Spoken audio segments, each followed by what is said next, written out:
دوستانو د جنرال مبین یوه ویډیو له تاسو سره پر سکرین باندې شریکه کوم.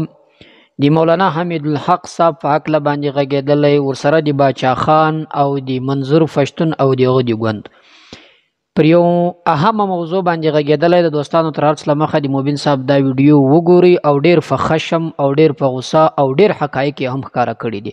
راځئ تر هر څه له مخه دا ویډیو را سره وګورئ. حمید الحق پاکستانی ده، نو باچا خان هم پاکستانی یو. که چیرته په پاکستان کې علما پاکستانیان دي، د کوزې پښتونخوا هغه څوک چې د نشنلیزم آواز اوچتوي هغه هم پاکستانیان دي. که چیرته د کوزې پښتونخوا علما پاکستانیان دي، هغه سندرغاړي، هغه څوک چې له امریکایانو سره تعاون او کومک کوي هغه هم پاکستانیان دي. دلته دوه ګونی چلند ولې کیږي؟ د منظور پښتون د ګوند کس د همدغه پاکستانی اشتبلیشمنت لخوا ویشتل کیږي. سیکولران نشنلیستان ټول ورته شهید وایي، خو په همغه ګولۍ باندې که د یو مدرسې استاز، د یو مدرسې محتمم د منبر په سر د همغه فوز په خلاف د بغاوت او د جهاد اعلان کوي، هغه ته ولې شهید نه ویل کیږي؟ زه وایم که شهید نه ورته ویل کیږي، دواړو ته دې ونه ویل شي. هغه څوک چې ځان اسلام پال بولي، دومره د کمونیزم او د سیکولریزم له مبارزین نه متاثره کیږي چې خپل علماو ته شهیدان نه وایي. بیا بدرد زما د ټولې نړۍ له علماو سره د اسلام او د دین رشته ده، زما د کلمې رشته ده، ورسره د تا د ساز او د سورني رشته ده او د نشنلیزم رشته ده. که د کوزې پښتونخوا پښتون ته حمایت کوي، د نشنلیزم په خاطر یې کوي، اما زه د همغه پښتونخوا د نشنلیست حمایت هم کوم. زه د هغه په شهید هم اوښکې تویوم، شهید ورته وایم. اما ته هغه څوک چې د پښتونولۍ د افغانیت او د اسلامیت رشته ورسره زه پالم، د دین رشته ورسره پالم، په هغه کې بیا سیکولرستان را مخکې شي وایي وژونکی شهید ده که قاتل شهید ده. دغه معیار به تا ته همدغه علما معلوموي چې کوم یو قاتل شهید ده که مقتول شهید ده. دا معیار زه سندرغاړي او سیکولریزم ته په اختیار کې نه ورکوم.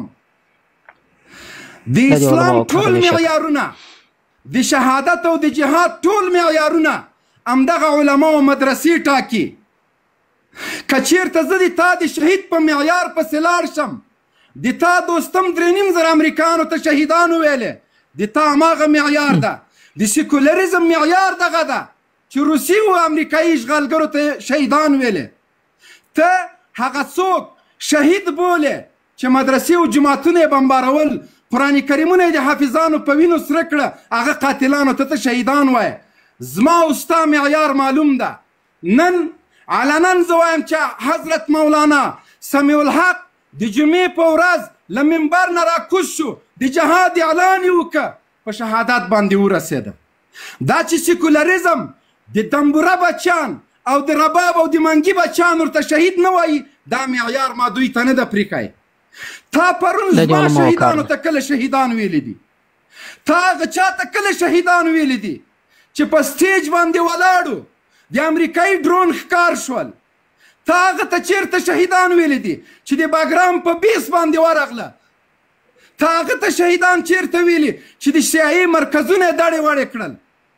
د شهید معیار موږ تا ته نه درکوو. ټولو علماو په اتفاق سره دې ته شهید ویلی ده. حمید الحق شهید ده، له پیدایښته تر شهادته پورې د دین خدمت کړی ده. پلار یې د دین خدمت کړی، د دین د بنیاد د اوچتولو دپاره یې مدرسې جوړې کړي دي. د اشغال په خلاف، د کفر د ځپلو په خلاف ځوانانو ته انګیزه ورکړې ده.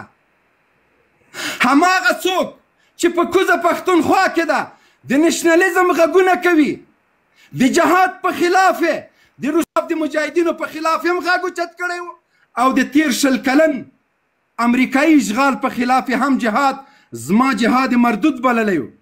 د روسانو د وخت جهاد په امریکا او په پاکستان پورې تړه همدغه باچا خانان، همدغه سندرغاړي، همدغه د لر و بر ناره وهونکي 20 کلن د امریکا په خلاف جهاد هم جهاد نه باله، فساد یې باله. هغه ته څنګه شهید وایه؟ هغه د تا په معیار شهید ده. دا چې نن شهیدانېږي دا زمونږ په معیار شهیدان دي. ته هغه چا ته شهید وایه چې د اسلام غیرتي مجاهدین سټ پې باندې پرې کړي، ته هغه ته شهید وایه. زه هغه ته شهید نه وایم. نن ځینې خلک راجګېږي له ما نه تر ما پورې د کوزې پښتونخوا په علماو باندې تاخت و تاس کوي. زه وایم هغه اسلام پالو ته چې له دغه نېشنلستانو سیکولرانو نه وشرمېږئ. خپل غازیان او اتلان مو هېر کړل. هغه څوک چې جومات، منبر او مدرسه او سنګر په خپلو ملکوتي غږونو باندې آباد ساتلی و او د اشغال ښکرې ورمات کړل، نن ته په هغه باندې تاخت و تاس کوي، د سیکولریزم تر څنګ درېږې. زما او د تا دپاره د شرم خبره ده. یو ساعت د سر په ګریوان کې کته که چې هغه څوک چې د سیکولریزم روزل شوي دي نن په رسنیو کې ستا په شهیدانو باندې بحث کوي. هغه څوک چې ټول عمر د روسانو او د امریکانو په ګنډه کې رزق خوړلی ده، هغه نن زما او ستا په سالارانو باندې، زما او ستا په اتلانو باندې خبرې کوي. هغه مورد بحث ګرځوي او ما او تا ژبه ورته ګونګۍ ده. همدغه سیکولران پرون د کرملین په ګنډه کې سر کته کړی و، بیا راجګ سو د غرب مردبات نارې وهلې. بیا چې کله امریکا راغی د امریکا په ګنډه کې سر کته که مرګ په لیلنې چغې وهلې. دا بس کړتې وخت ډېر واخیست. دا هماغه نمک حرامه دي، دا هماغه مزدوران دي، دا هماغه څوک دي چې سیکولریزم روزلی دي، دا هغه څوک دي چې د غرب په خور باندې روزلی دي. قسم مې دې په خدای وي چې پخواني مجاهدین چې نن دوی په تاخت و تاس کوي د همدغه د ناموسونو ثمره وه چې مجاهدینو ته یې حواله کړل تر څو مجاهدین د دوی مرۍ ورپرې نه کړي. نن هماغه تکرار کړي. خپل ژوند د بچ کولو په خاطر باندې راجګېږي خپلې لوڼې مجاهدینو ته ورکوي. تناهي وخت خو نه لرو دلته پنجاب تقریرونه پرون له مجاهدینو سره پرون له مجاهد سره جګړه کوي. خبرې وکړو ته خبره کې رالوېږي دا د پنجاب ډبی یو ساعت غږېږي بس ورته ناست به یو. بیا یې له مجاهدینو سره طالبانو سره جګړه کوله. نن د خپل ژوند د بچ کولو په خاطر خپل لورګانې طالبانو ته ورکوي چې د امریکایانو په ګنډه کې سر کته کړی و. امریکایان زمونږ کورونو ته راوستل، زمونږ انګړ ته یې راوستل، زمونږ تقدس یې پاماله کوي. هیڅ چاته اجازه مه ورکوئ. ما ته عالم د دین په امریکا کې، په روسیه کې، په سعودي کې، په هر ځای کې د ما سر سترګې دي. لکه څنګه چې دوی ته سیکولرستان پرستان د سر سترګې دي، په غرب کې یو سړی راجګېږي د سیکولریزم دفاع کوي. فلانی شهید ته فلانی د نجیب خاوره خپل د قبر خاوره یې ویوړله. ولې زه څه تندر وهلی یم، زه څه بلا وهلی یم چې خپل د اتلانو توره وستایم. قسم مې دې په خدای وي چې د روسانو په خلاف باندې مجاهدینو بالخصوص حکمتیار جهاد نه وای کړی، نن به د موبین زوی احمدوف و، نن به زما زوی کریموف و. هغه اتلان مو هیر کړل په نه خبرو د دغه کمونستانو د لاسه.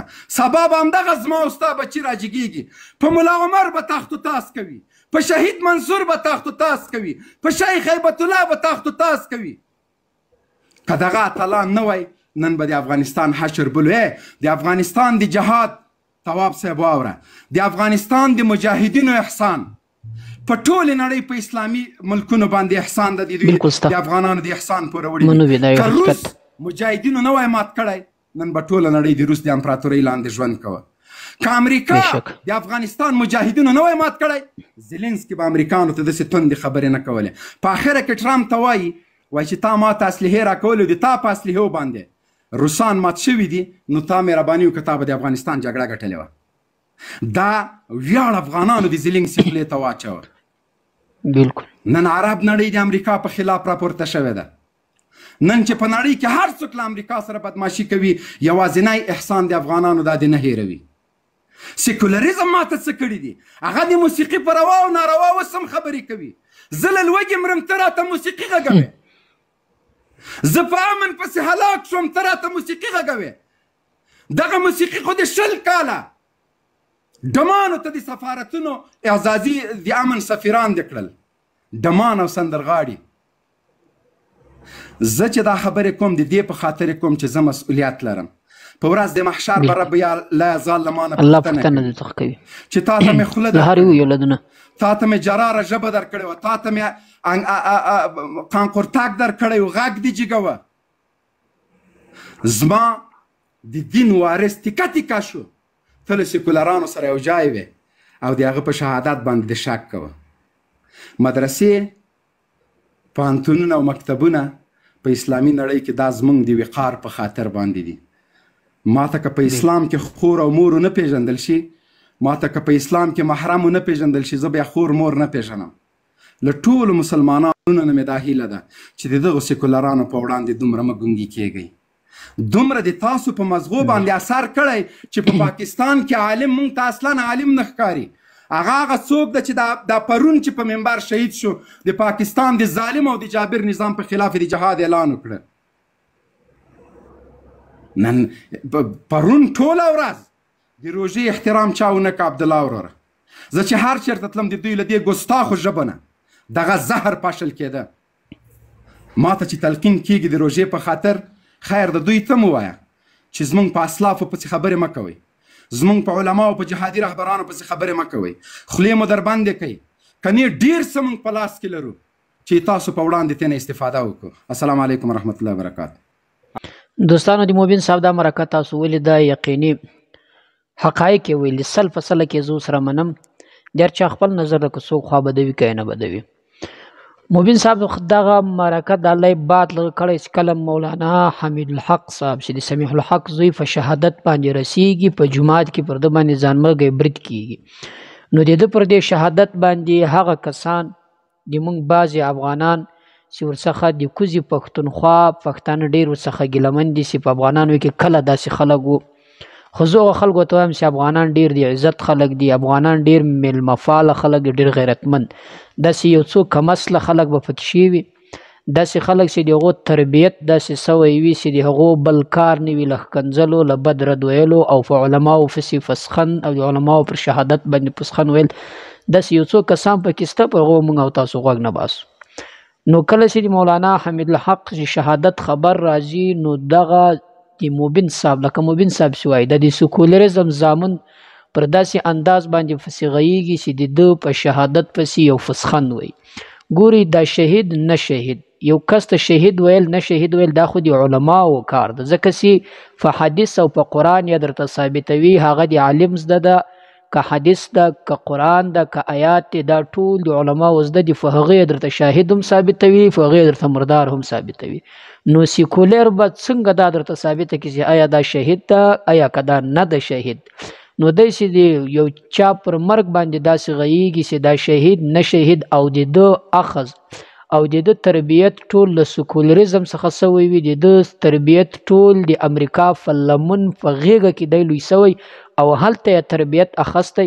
نو خو دی به هم هغه د مبین صاحب خبر ده چې دی به هم د دوستم په شانتي هغه چاته شهید وایي چې هغه مثلا امریکا چې هغه له اسلام سره هېڅ تعلق نه لري. نو له دارنګه خلکو به څنګه سړی ګیله وکړي. دوهمه خبر د منظور پښتون په هکله باندې ګورئ. د منظور پښتون پیج ورسې تاسو وګورئ، هغه دغه تاسو مولانا حمید الحق ته د شهید لقب کارولی ده او پر دغه باندې یې مذمت یې بولې، خواشیني یې بولې، خواخوږي یې بولې، هغه یې ټولې څرګندې کړي دي. دغسې د پی ټي ایم بل غړی راواخلي له وزیرستان څخه چې عیدالرحمن وزیر نومیږي، هغه هم په دې باندې خواشیني څرګنده کړې او دغه خلکو ته یې شهیدان ویلي. یو څه یې نه ده پسې غږېدل، هېڅ یې نه دي پسې ویلي. خو بل طرف ته که وګورئ مثلا داسې افغانان د موږ د مبین صاحب چم داسې ډېرې دکتراوې هم کړي او ځان ته سیاسي هم وایي، کارفو هم وایي، هوښیاران هم وایي او ښه تربیت یې هم وال هم وایي. هغسې مثلا د منظور پښتون له ګوند سره هم تعلق لري او د هغه پیرویان دي چې هغه کم کار کوي، د هغه نظریه و دي د دواړو سره یو وي، بیا هم پر هغه سره بیره د منظور پښتون پر هغه نظریه باندې نه دي تللي کوم چې دوی په افتخار باندې وایي. منظور پښتون و دې ته شهید ویلي، عبدالرحمن وزیر دې ته شهیدان ویلي او پر دې خواشیني څرګنده کړې او د دغه دښمن د ختمولو لپاره مثلا داسې اعلان یا داسې یووالی اعلان کړی، خو دی راځي دی سیم نه د ګوند سره تعلق لري په دې سفسخن وي. نو معلومه خبره ده چې ستاسو چې کم سفر ده، ستاسو چې کم مقصد ده، ستاسو چې کم څه دي هغه نه دی معلوم، یار هغه معلوم کړي، بیا پر دې خلکو باندې غږیږي. نو شهید ته الله درجې ورکړي دي ځکه چې دا یو داسې کس و چې ټول عمر د الله په دین کې د الله د دین د لوړېدلو لپاره د الله د دین د خدمت کولو لپاره تیر کړی. لکه مبین صاحب چې وایي چې له هرې ژبې سره تعلق لري. بیا خاص کر موږ بعض افغانان چې مثلا پنجابی د ځان دښمن بولي، که په پنجابي قوم کې علمای د دین خدمت کوي او علمای حق دي، موږ ورونه دي، موږ په دې ژبه په دې تعصب سره نه ورته ګوري چې ته له کومې ژبې سره یاده چې د دنیا په هر کونج کې، لکه مثلا د دوی په وینا چې د دنیا په هر کونج کې پښتون وي او هغه پښتون د افغانیت دعوه کوي د موږ ورور ده، په دغه خبره کې د دروغجنان دي. ولې په پاکستان کې پښتون علما چې د افغانیت دعوه کوي هغه د ځان څخه شړی نه ورګډوي، اما دا نور د سکولریزم فکر خلک چې هغه د افغانیت دعوه کوي هغه د ورګډوي. نه، مونږ دا وایو چې په هر هیواد کې چې له هر هیواد سره تعلق درلودی چې علما او عالمان د دین خدمتګاران علماء حق او هغه زموږ ورونه دي، دې ته به نه ګوري چې له کوم قوم سره یې، دې ته به نه ګوري چې له کومې ژبې سره یې، دې ته به نه ګوري چې له کوم هیواد سره یې. مولانا حمید الحق ته د الله پاک جل جلاله واړه جنتونه ور نصیب کړي او د شهیدانو په ټولۍ کې به انشاءالله دا کس راپورته کیږي.